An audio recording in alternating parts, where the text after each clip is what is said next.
الرحمن الرحيم. maanta video waxaan kusoo qaadan doonaa murtida maanta aan ka hadli doonaa hadii la dhaho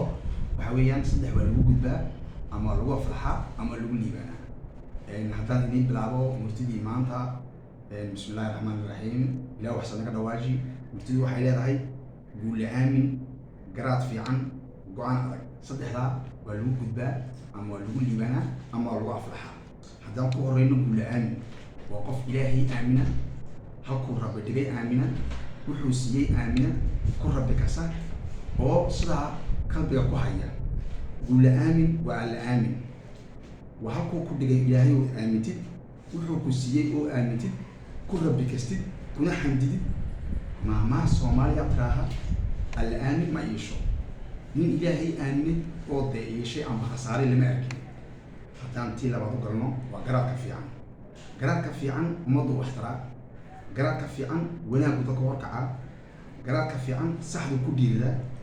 garaadka fiican samoo ka taliya garaadka fiican uu fiirfiiriya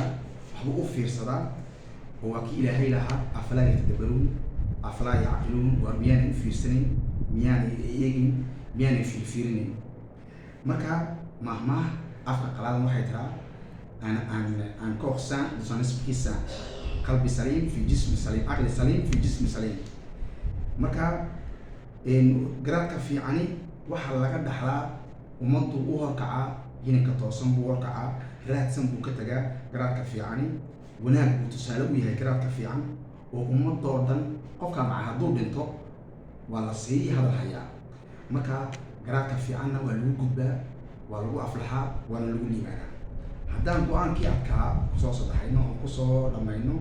go-aanka adag waxa weeyaan horta dabool intaa go-aanka adag aad go-aanba qaadan inaad u fiirsatid go-aanka qaadanaysid inaad objective yeelatid inaad buwandee mir yeelatid meesha ku socotid yaana ka timida yaana ku socotiba markaabaad go-aan qaadan kartaa markaabaad go-aankaagii sidaad u gaadhid objectivekaagii waa inaad horta u fiirsatid maad karaysaa waxan maad samayn kartaa maad hiigsen aad ku hiigsanaysid amba ku dhiiranaysid maad gaari kartaa sidaa hadhow tolade go-aankii aad qaadatay aad uga mirgelishid go-aankaa adagna waa lagu liibaanaa waa lagu gudbaa waa lagu aflaxaa murtideedii maanta ee ahayd guul aamin garaad fiican iyo go-aan adag saddexdaaba waa lagu liibaanaa oo waa lagu aflaxaa intaabaan kusoo koobaynaa